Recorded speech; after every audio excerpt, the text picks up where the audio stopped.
Welcome, everyone, to today's webinar, brought to you by the Voicing Collegiate Recovery Project. My name is Tanya Nieri, and I am an associate professor in the sociology department at UC Riverside. A recording of this webinar will be available in about 1 or 2 weeks' time after the webinar at the website you see available on your screen. Feel free to pass on the information about the webinar to other people so they can listen to it in case they missed it today. So some logistics. As audience members, you are muted and unable to speak. However, we welcome your questions and comments. You can contribute your questions and comments by scrolling either to the bottom or the top of your screen. It varies by computer, and clicking on the question and answer button. Then a window will pop up like you see on the left of your screen, and you can type in your question and comment. Questions will be answered at the end of the webinar. For students listening in, we include information here about resources should you wish to access them. There are resources at the UCs as well as off campus. Also, again, listed on the left of your screen is the website for the recordings of the webinar after we conclude. We have additional events. You can check them out here and also go to our website and gather more information. For example, our next event is February 26th, which is a webinar that reviews the research on interventions for college students in recovery. Please join us. Now for today's agenda. I will introduce the presenters and we will hear their presentation. Then we'll have a question and answer session where audience members have an opportunity to comment and ask questions, and the presenters can respond. And then we'll conclude with this link to an email survey or an online survey where we will ask for your feedback on today's event and seek your suggestions for future events. Without further ado, let me introduce our presenters. We're very excited to have Lisa Laitman and Keith Murphy here today from Rutgers University. Lisa Laitman is director of the Alcohol and Other Drug Assistance Program, and Keith works very closely with Lisa. He's the senior recovery counselor at that particular program. We welcome them both today for their presentation on integrating collegiate recovery services with other campus services. Okay, that's good. That's better. So we knew that you wouldn't be able to see us today, so we decided to add a picture. We didn't realize that our presenters were gonna also add some of our professional pictures. This was an event that we had that was a kind of a fun event. Next.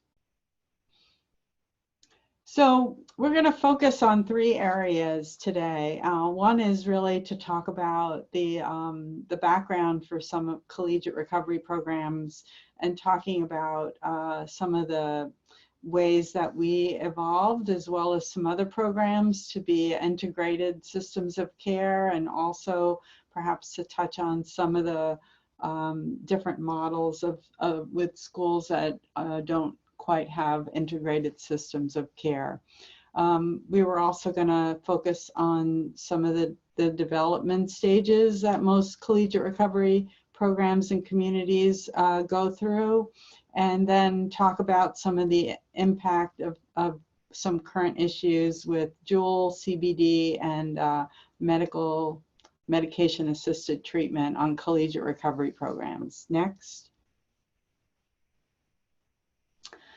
So the term abstinence hostile environment is something that we have adopted in a lot of our discussions about collegiate recovery programs, because it really puts our programs in context of the environment that they're often in. And the challenge of many of our collegiate recovery programs is making our campuses recovery-friendly environments, so that our students who are in recovery can find the support to pursue their college experience. Next. Some of the challenges of college students in recovery on campuses are really that at this age group, many of their college peers are starting or increasing their experimentation.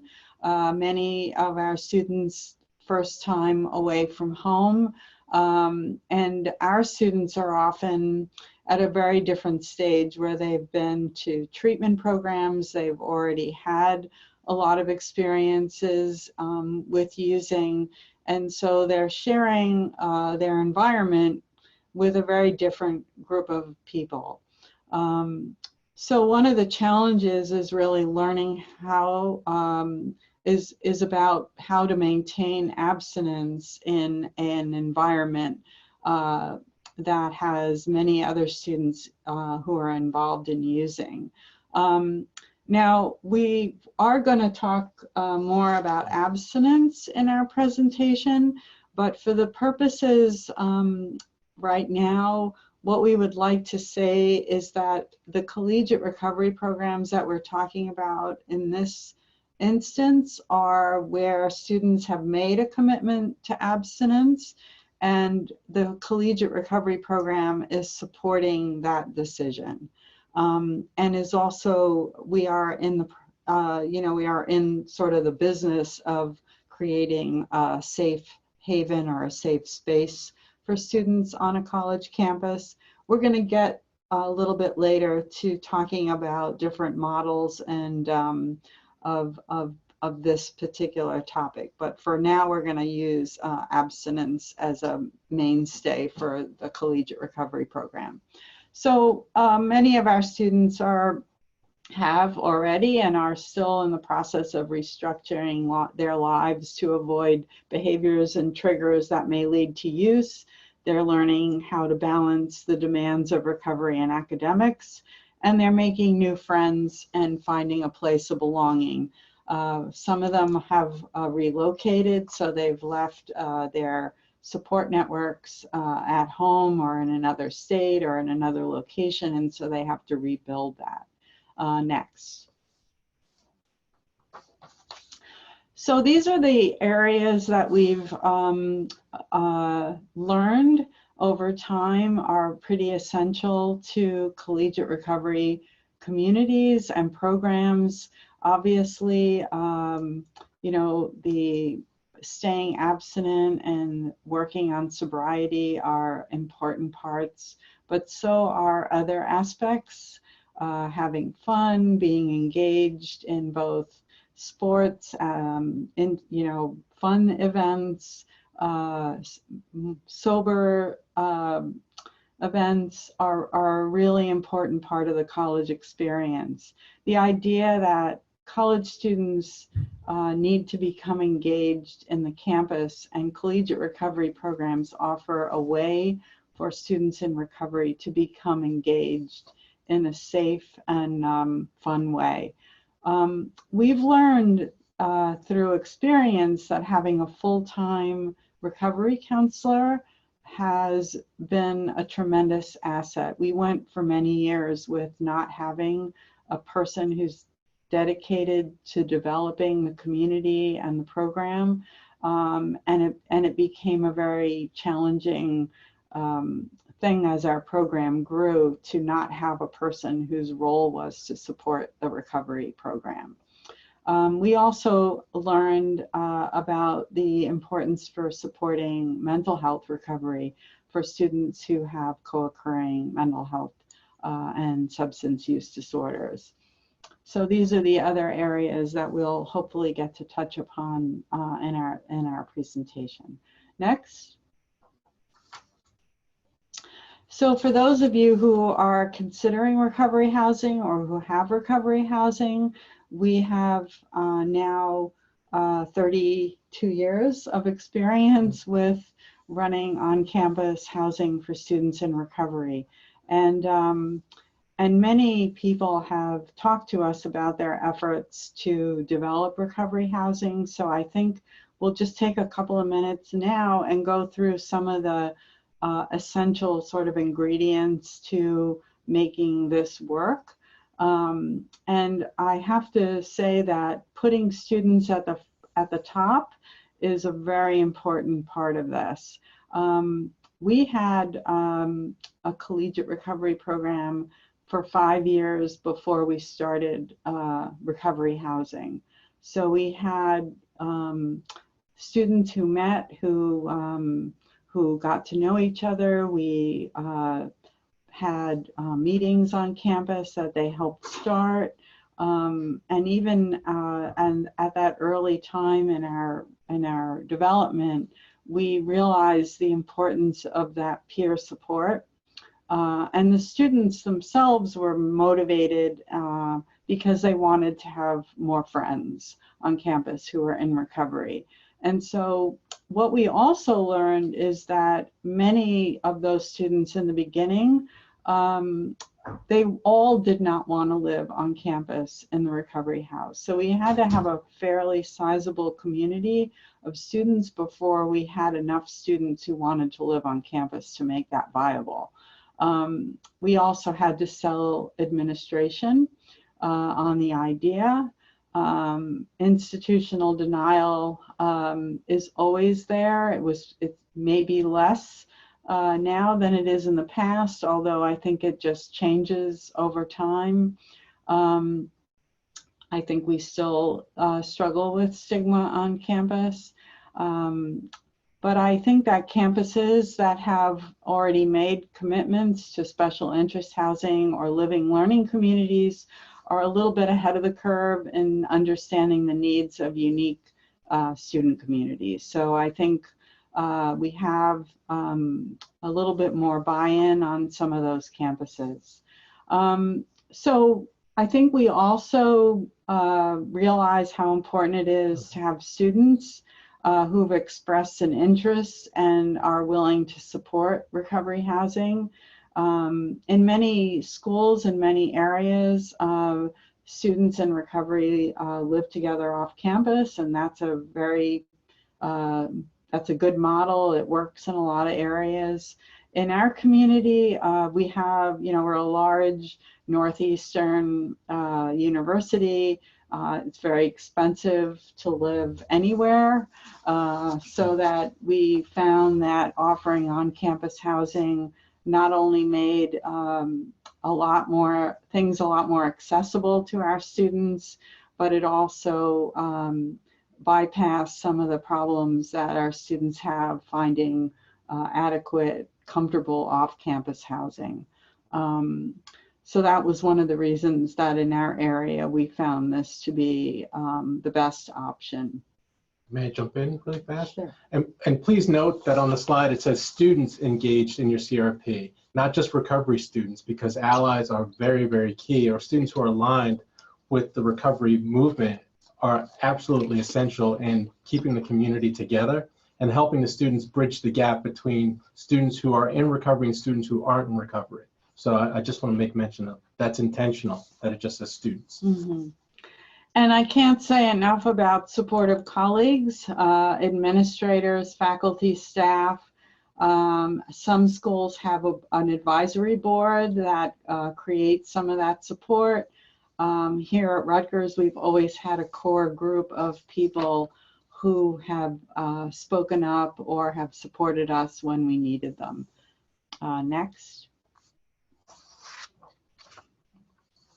So in terms of talking about what it takes to sustain a program, a community of recovery, again, these are experiences that we've had over the years that have helped us continue to build. It's vital that you have clinicians who are trained not only as substance abuse counselors, but are people who have experience with addiction and recovery. And I also want to add, having staff who have lived experience is also pretty vital in sustaining a community of recovery. I also can speak a lot for having multidisciplinary teams for people, different types of clinicians who can help with co-occurring disorders. And in our environment, we work as part of the counseling center, which is integrated with health centers. We have colleagues who have, through the experience of working with us, gained a lot of knowledge and experience working with students in recovery.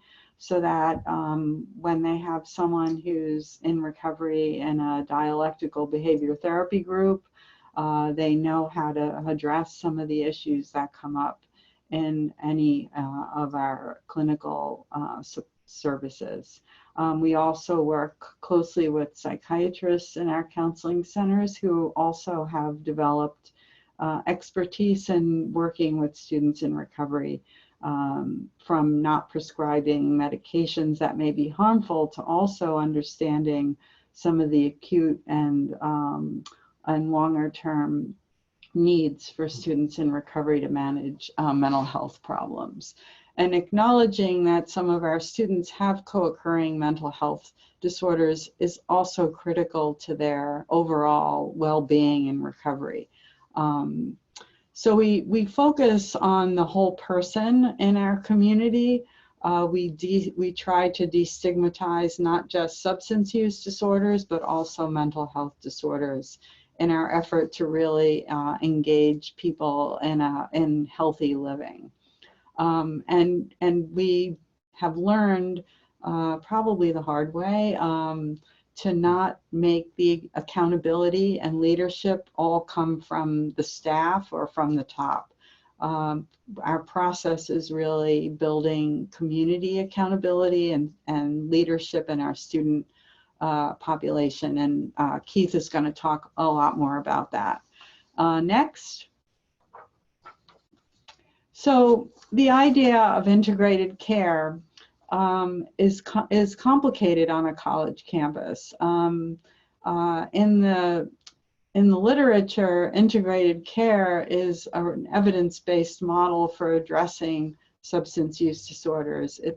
It's not really questioned, although I have to tell you that in my experience, I haven't seen a lot of really good integrated care models yet.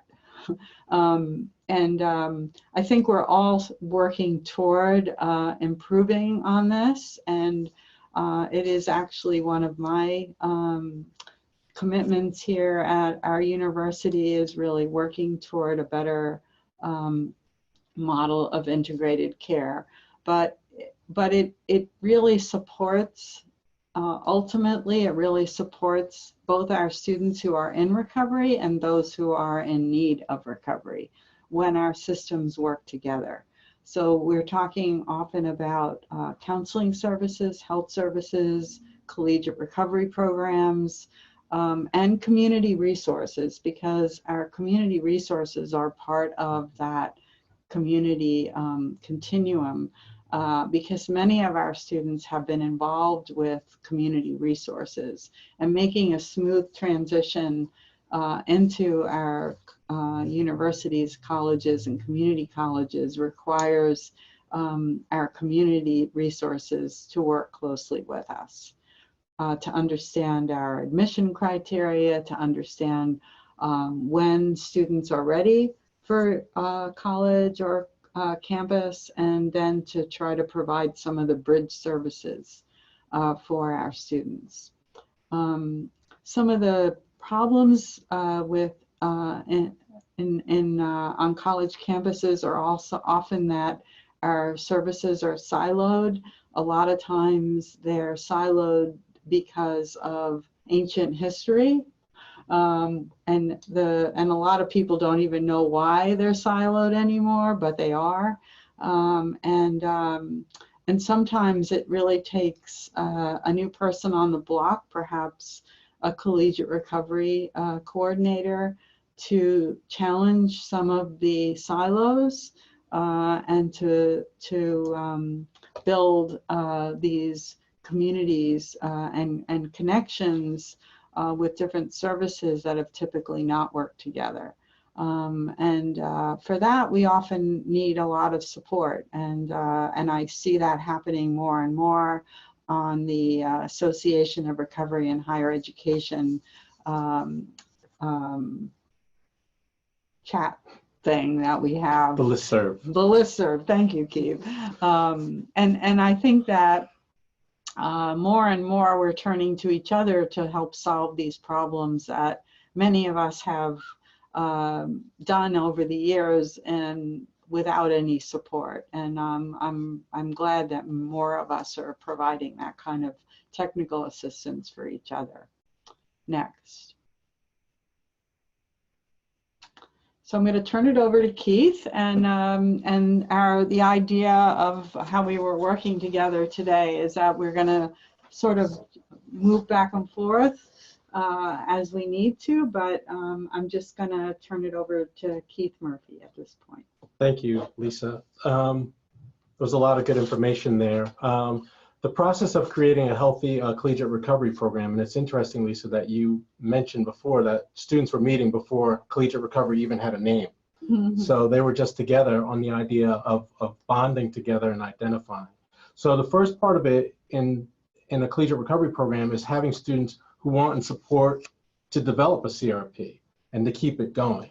Because without students, it doesn't happen. We could have all the best intentions in the world, but it doesn't quite work. The next thing clearly is staff administrative oversight. And the thing that I go to is rules without relationship lead to rebellion. Meaning it's key to have someone that's consistent and reliable and have staff on many levels who understand what it means, understands one, student development, the challenges students would face, and what are the issues specific to students that are in recovery. Those things are absolutely key in having staff oversight and developing a program and how they set up boundaries and parameters for students, one, to feel safe, because part of an addictive lifestyle is chaos. And one of the things that we're trying to promote and keep and sustain is a safe place for students to grow and explore and do different things in their recovery. The next thing, obviously, is program infrastructure. And that infrastructure for me is just basic, clear policies that everyone can follow. And not that they're not flexible or rigid, but they're flexible and that they follow general principles, but people can understand them so that they can walk around and not be confused. And it's easy for them to flow in and out of the program because we don't want to hinder their own growth. And that's also key in terms of their treatment too, as well, when you're doing a CRP, because students want to know what they're getting themselves into. And it also helps to set up parameters to develop healthy and safe relationships. And again, CRP mission and values, those mission and value statements should also coincide with the large university. You know, are you really for students in recovery? Do you understand the process of students, how they grow and how they change in collegiate recovery programs? And then also understanding your mission and vision statements should stick regardless of the circumstance or the situation. It should be something that can last through different administrations, turnover with different students. It's something that it's almost foundational. And then the last part of creating a healthy CRP, and what's really not said is a lot of hard work. And I go back to, you know, really it's about developing really, really consistent and good relationships with not only parents, but school administrators, community people, other stakeholders in the community. And that may mean people in residence life, that may mean people in the athletics department, that may mean people in dining services. That means having relationships with people all over the universe, all over the university in terms of collegiate recovery. Next. And I also just want to add to that there are going to be years that are going to be much better than others. And just because you have a hard year or a hard couple of years doesn't mean your program is not going to work.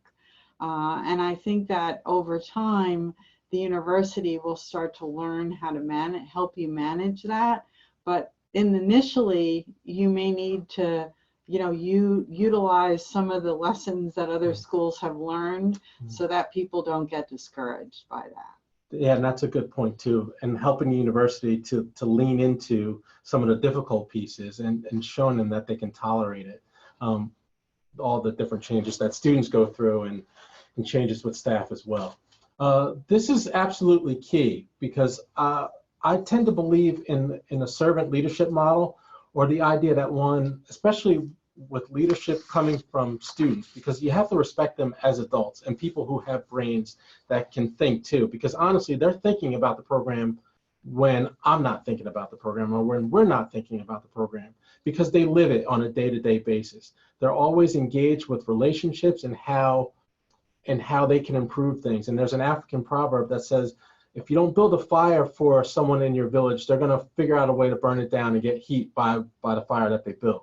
Meaning, if you don't build a space for a student to really feel important and valued, right, what they're going to do is do everything in their power to tear down that program.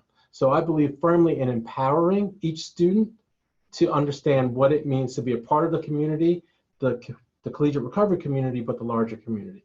So some of the things that we talk about is also a need to build a healthy community. And what does that mean? And that means having consistent values and consistent understanding so everyone is moving generally in the same direction. What does it mean to be well? What does it mean to be recovered? Those things are clearly laid out. And I really want to be clear here is that it's important for us to focus on the idea of recovery, not just wellness in general, because I think it kind of gets sucked into this whole idea of a wellness community. We need to understand that we're focusing in on specifically the issues that are associated with students that are in recovery from substance use, severe substance use disorders. And oftentimes what's healthy for one group of students, that may include a whole bunch of things that may not work for our students. Then the other idea here is like, what values do we need to promote in our communities? What things do we elevate or spotlight? What other things that we kind of don't put as much emphasis on? And again, that changes with each student group that comes through, because each group has a different set of needs. And again, although our values and our mission statement may be the same and consistent, understanding the overall needs of the community may vary from, honestly, it could vary from week to week and day to day, month to month. And part of that is us learning how to be flexible. And that also means imparting certain students to also be leaders and become more vocal, because part of being in active addiction is silence and secrets. Next. Hiring and leadership to support our values. This is key. The first thing I'll lead with here is, and Lisa really pointed it out before, and I think this is absolutely key, is hiring someone with lived experience. Why is that important? It is important, one, for that person to be a model for the students, and it also demonstrates, that one, someone in recovery is doing something and they're out about their recovery status, meaning they're not afraid of the stigma. They're willing to be that person to kind of stand on the front lines and say, hey, I can be out about who I am, you can be out about who you are, and on some level, not be afraid of the consequences. Because oftentimes, students are really, really reluctant or afraid to really put themselves out there. But if they know that there's someone who's got like more experience, 10, 15 more years of actively living their recovery and being out and being an advocate, they're more inclined to talk to people about their recovery identity. That in turn that builds their confidence. One, it also helps them to separate who's really for them and who's really against them and who's really going to support them in terms of like making healthy and good decisions. And plus, it also helps keep them accountable, because the longer and the more they talk about it, the more and more people know and expect, hey, this person's in recovery, let me not offer them a drink. Or when I see something that's off about them, be like, hey, I thought you were a person in recovery. So it kind of puts them more in the spotlight. So having a person that's a leadership person who's out about their recovery sets a model for them, and it's a reliable example, and it's a consistent individual. Well, that's the first part of being also considering and hiring. The other part, and this is something that I truly believe in, is showing equity, diversity, and justice and representation, not just in hiring, but also in bringing in students. One, we need to understand that our students in recovery, their identities and their process is not a stagnant thing. They evolve and they change, and sometimes they grow in and begin to understand their own sexuality, their own orientation about who they are, their own gender, who they are in terms of their own ethnicity, their own nationality, their own race. So it's the idea of having people that one can speak about those things fluently and easily without them feeling ashamed will also help them recover. Because we just don't deal with one identity. We deal with, and I can't emphasize this enough, we deal with a whole person. It's not just one person that's in recovery, that one identity. There's so many different intersections that a person walks into our recovery space with that we are learning to work with and try and help them grow and explore and understand. So it's important to have people who are versed and understanding like what are things that are going on in terms of equity, justice, and diversity. And truth be told, most students really look for someone like them, one, to emulate, and two, to show that like, hey, that they can have this a full and rich life as a person in recovery. So just add a couple of things to this quickly, because many of you have different models of programs, and actually our model here is that we're embedded in the counseling center, and we offer services to students who are not in recovery at this time. We actually do a lot of work, harm reduction work with students, and so. But I also want to mention that because the staff we hire have to be fairly versatile. And so even our recovery counselor position is a position that where you have academic credentials, you've been well trained, and that this is an environment, and an academic environment, those are the things that are respected by colleagues. And so over the years, have learned the importance of having all of these things, which only makes it more complicated. Yeah. Next slide. Thank you, Lisa. Reducing stigma encourages, and I'm going to change that, encourages help-seeking behavior. Reducing stigma saves lives. We have to understand that stigma is not discrimination. It's a said and unsaid policy and culture that values some people over another, and that leaves certain people out. So stigma is something that stops students from getting the help that they need. And one, it also keeps them in the shadows. And I believe collegiate recovery has as an opportunity to help change the overall campus culture, so that students who may not even identify as needing recovery, but they're not sure about seeking help, one can see that, hey, students in recovery aren't afraid to get the help that they need, or there's a culture on campus that promotes health and recovery, so why don't I just get the help while I can now? And one of the things that I often think about too, especially with this age group, is that one, they don't think about what their problems are going to look like 10 years out from now. So when we do our job in reducing the stigma, what we're doing is changing the culture, not only changing the culture, but also giving students a chance at a future life. And that's really big. So that goes back to, how do we encourage that? One of the things that we do here at Rutgers, and students do, thankfully, is that they go out on speaking engagements.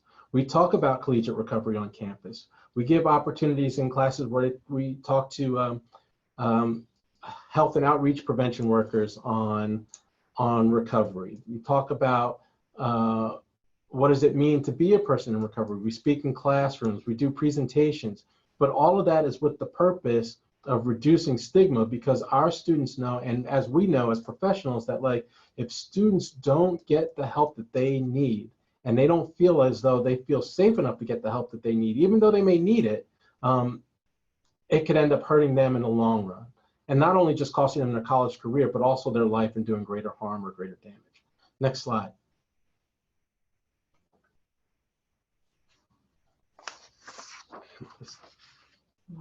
Yeah, I thought this is, okay. So we've got some complicated topics that we know are in the conversations of many people in collegiate recovery programs. So marijuana, cannabis, is something that has created some confusion for many students on our campuses. For a collegiate recovery program that has clear abstinence as a goal for their collegiate recovery program, this part is not so complicated. I think it becomes more complicated when we have new students coming in who are acknowledging a problem with alcohol or a problem with oxycodone or other opiates, but see cannabis as not so bad, or a way that they've utilized to help them reduce use of other substances. And so we as a community have to have a way to talk about cannabis, even when the laws in the state that we're in, even when the environment doesn't always support those messages. And have a very clear message for our students who are in collegiate recovery programs. And perhaps recognize that some of them struggle with some of these messages more than they might with, opiates or alcohol, which aren't quite so muddled by our current environments. I've also run across issues with colleagues who also may not realize some of the research and some of the sort of serious issues involved with cannabis use disorders, and maybe giving our students mixed messages inadvertently. So one of the commitments that we've made is to do regular training and to bring in people who have expertise in this area in order to make sure that our staff stay current. Vaping, Juul, and other alternative nicotine delivery methods have infiltrated our collegiate recovery programs. And, we are currently, this is kind of a current issue we are dealing with in our residence halls in general. They're not allowed as well as any other nicotine method, but it's much harder to enforce. And many people have kind of thrown their hands up a little bit in trying to enforce this. And we are still struggling with this. We've tried to find evidence-based treatments for addressing these new types of nicotine delivery methods. And we've tried to encourage our community to look more carefully at this problem. Do you want to add? Yeah, may I add to, more often than not, our students switch to vaping, but still maintain a habit of smoking on occasion. So it's not like they ever give up cigarette smoking entirely and go straight to vaping solely. They toggle back and forth depending on how much money they have and how much they get access to the vape juice, or if their vapes are broken. So for me to say oftentimes that vaping it's harm reduction, but it's really not breaking the students' need to have nicotine in their lives. So it's still on some level a life controlling issue. And they know it. And it's hard for them, and they'll admit it, that it's hard to break the use of nicotine products. Mm-hmm.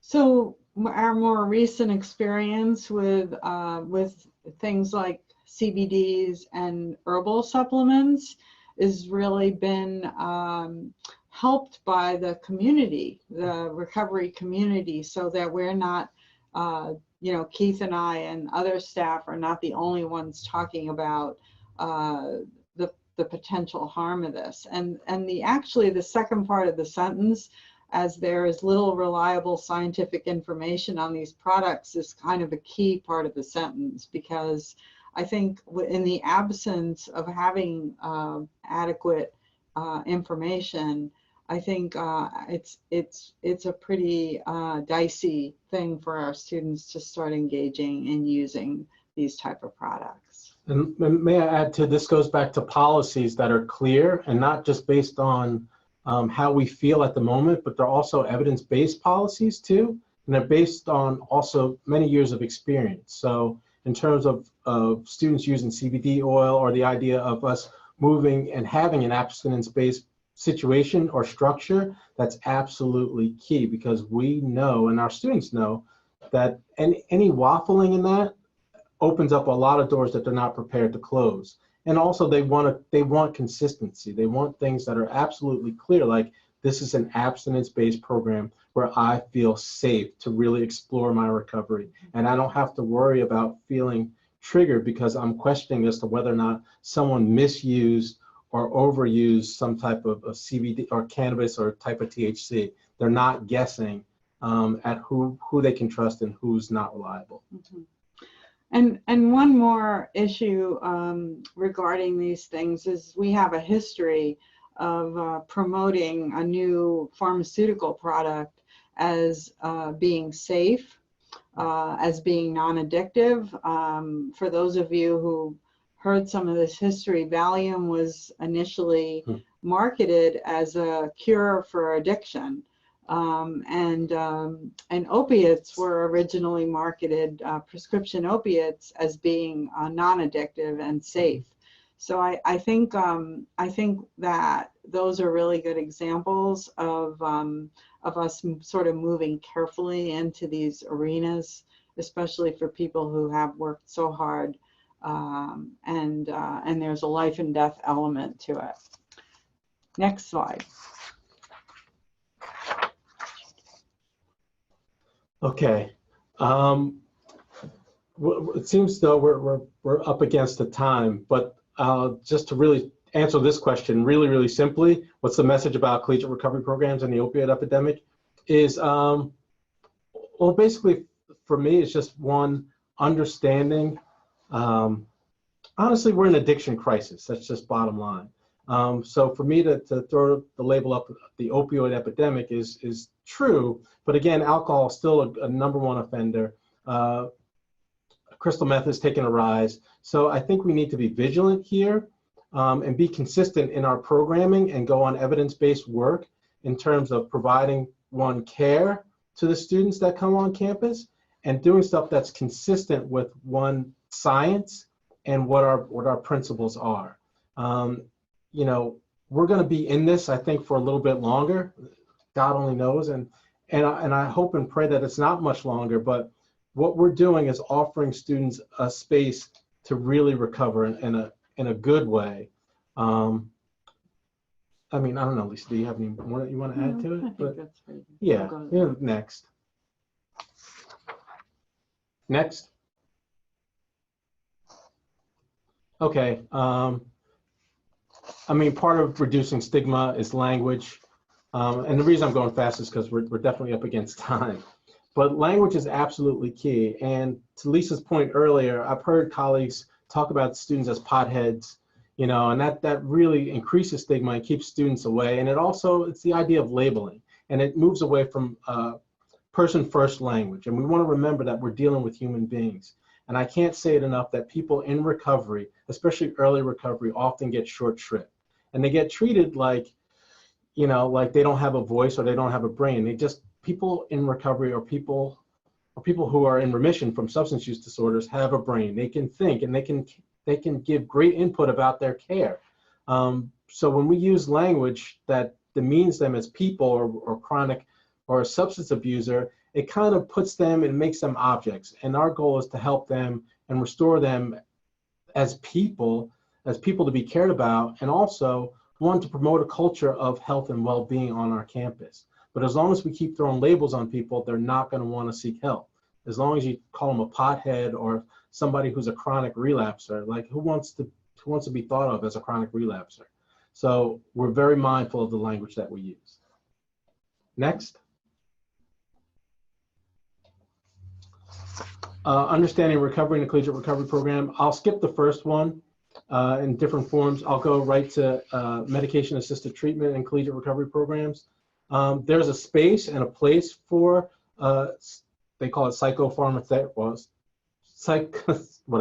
medication-assisted treatment in collegiate recovery programs. I am for it.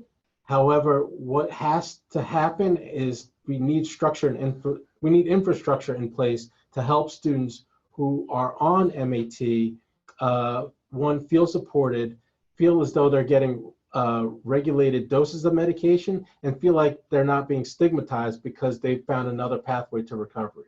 Now, that may mean a lot of different things. That may mean Vivitrol, that may mean Suboxone for some folks, but part of it is for us to have staff that's trained, and also having physicians and psychiatrists who are trained in the course of addiction and what recovery can look like for someone who's on medication-assisted treatment. And it's an ongoing conversation, because also ultimately we don't live in that space, or we don't utilize that space with students in recovery. What does it mean for them? What does it look like? What does it mean in terms of changing policies? What does it mean in terms of having behavioral contracts? how do students talk about and share with others that they're using certain medications to help them through their recovery? So those are, and then also in terms of safety, what if a student misuses their medication? What does that mean for maybe staff that are on duty or for other students who are in leadership positions? So for us to say that it's a pretty cut and dry conversation or thing, it really isn't, because it's very, very complex, and it's going to take a lot of conversation. And I think it's fair to say, and I've said this before, once you've seen one CRP, you've seen one CRP.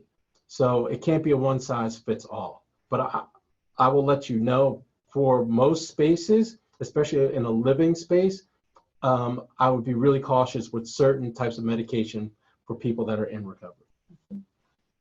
So I did want to spend at least 2 minutes, and then we'll move into questions on the first topic, because I think that both Keith and I are really committed to the continuum of care and understanding the stages of change that people go through. We have large numbers of students on our college campuses who would benefit from people who understand recovery and who understand addiction. And one of the things that I always really appreciate is when I'm working with someone who is trying to start addressing their use of substances, I'm always glad to be able to say to those students, we have a community of students on our campus who are abstinent, who do not use substances any longer, who do well academically, and who have a lot of fun, because that counteracts the social norm that the only way to have fun at college is to drink and use drugs. And on our campus for several decades now, we've had a much broader social norm. So we're going to move into questions and hopefully be able to answer some of the things that those of you in the audience have concerns about. Okay, thank you to our presenters. I will read out some questions. Just give me a second here.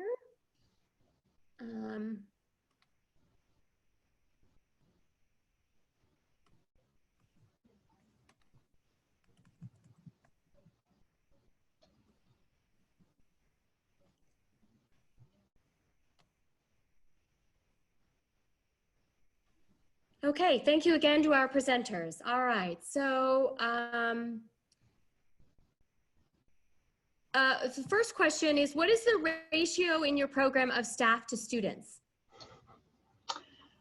So that's a bit of a complicated question, because I think, as you heard, the Alcohol and Other Drug Assistance Program is not only a collegiate recovery program. So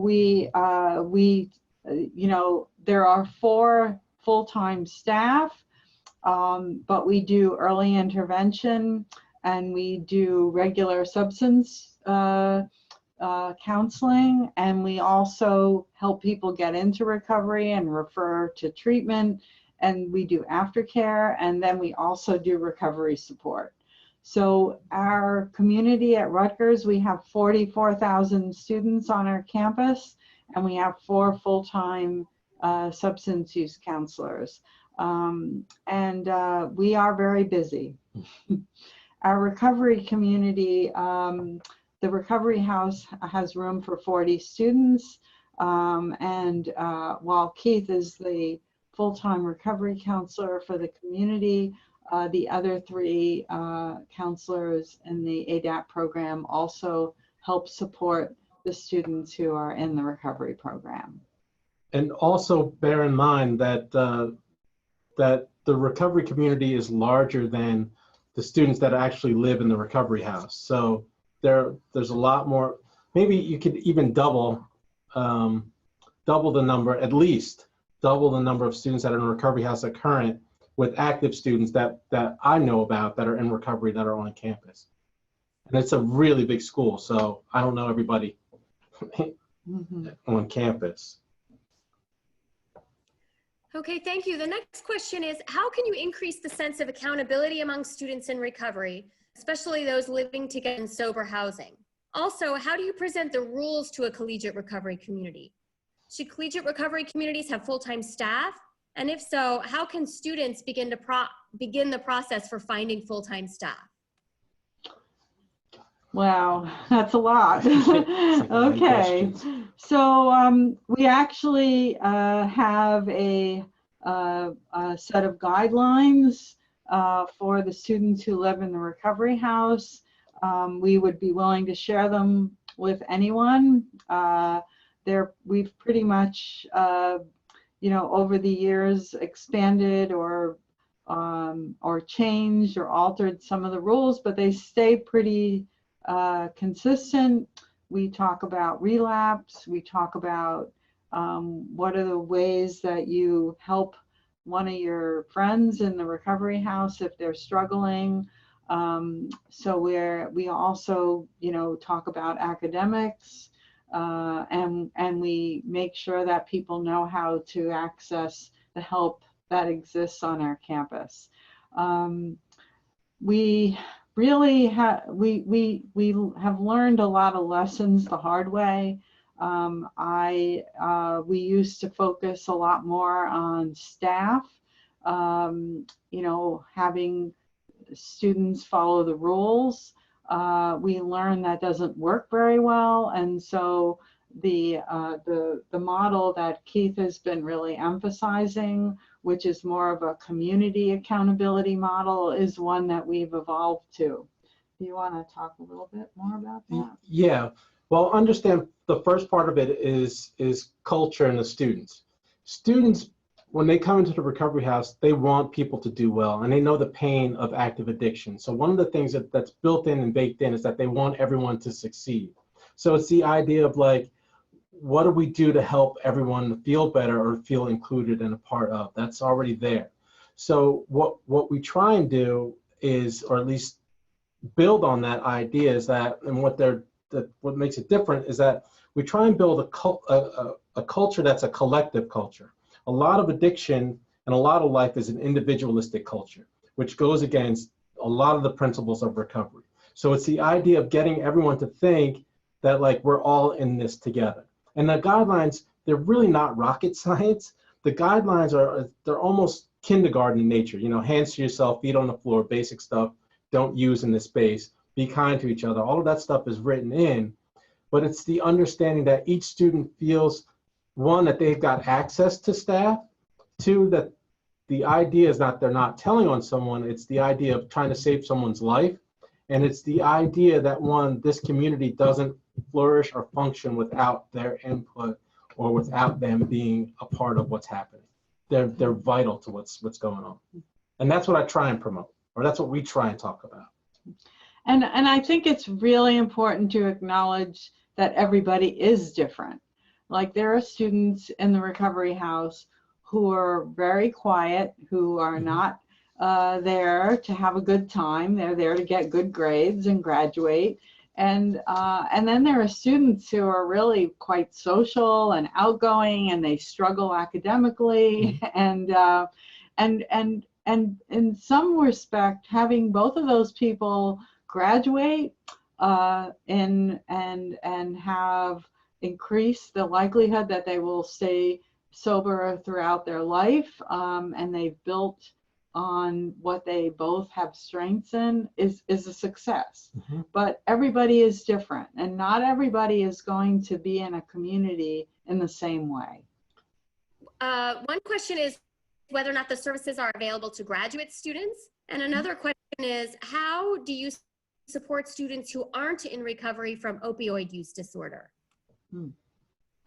We do have graduate students and undergraduates in our community, and it makes for a very nice mix of students. The numbers vary, but more and more we are having more graduate students, and more graduate students who want to live in the recovery house, actually. The second question is more complicated, I think. I think maybe you're referring to people who are on medication-assisted treatment but don't embrace traditional identities in recovery. I think we provide those students with therapy, with counseling, with other support services. All of our students have access to our group therapy program at the counseling center. So sometimes people have had significant issues with trauma. Some people have problems with emotional regulation. And so even if someone does not consider themselves in traditional recovery, we do provide a lot of support services. And we do see people get better in non-traditional ways.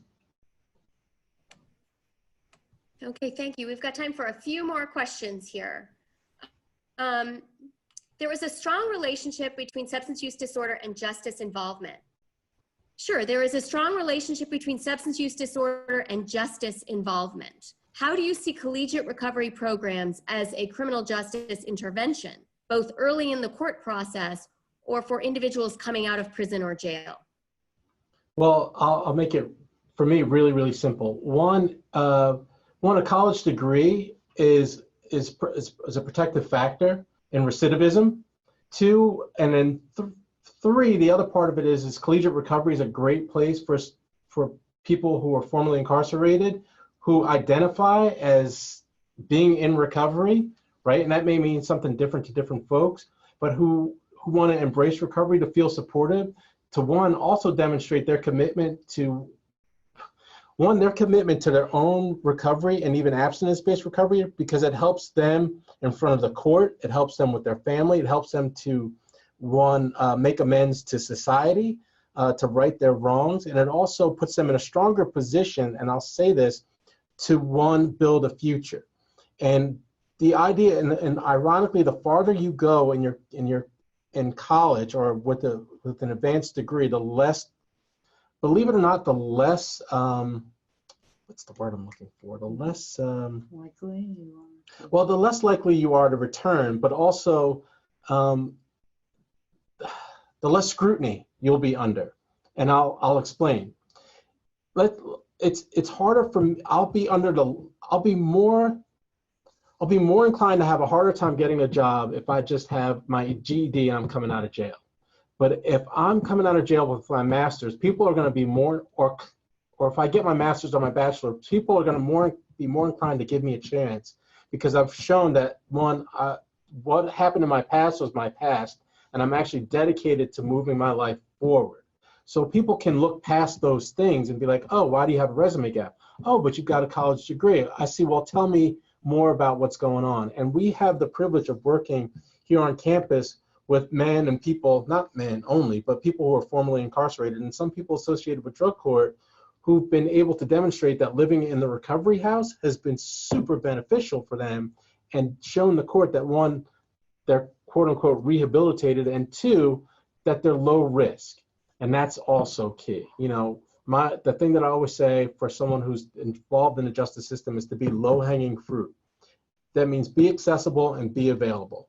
And college, one, is a regulated, it's structured, it's someplace where they know that they're going to be, and more often than not, someone who's coming out of jail has already worked out the issues, or prison has worked out the issues that may impact someone who's just coming into college. Their identity as a person is pretty much formed. And if they're going to college and if they're that motivated, collegiate recovery can only support that even more. So I rambled, but that's my answer. Okay, great. We've got time for one last question here.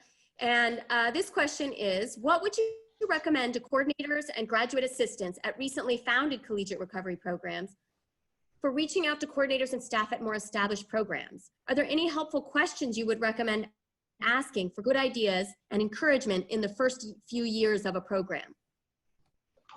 So let me just put a plug in for the Association for Recovery in Higher Education. We have an annual conference. It's in the summer, and I would encourage anyone who's, especially people who are just starting collegiate recovery programs, to come to this conference, because there's a lot of people with experience there who would be more than willing to share their experiences. There's a lot of sessions where these questions can be asked, and then developing contacts of people who you can call on a regular basis.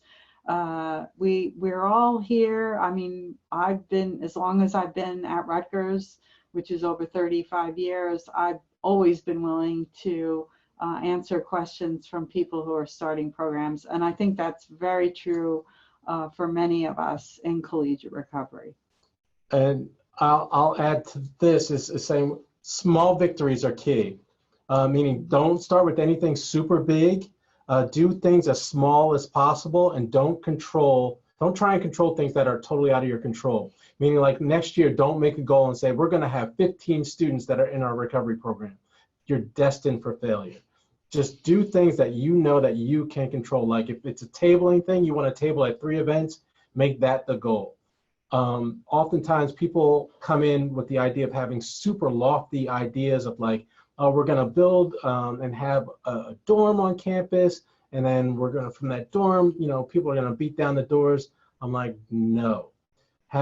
Do small events that give you the sense and satisfaction that you've had victories. Because if you start big and you fail big, you're going to feel disempowered from the very beginning, and you're not going to want to continue. So you want to build on what you can. That's what I'd say. So small victories are the key.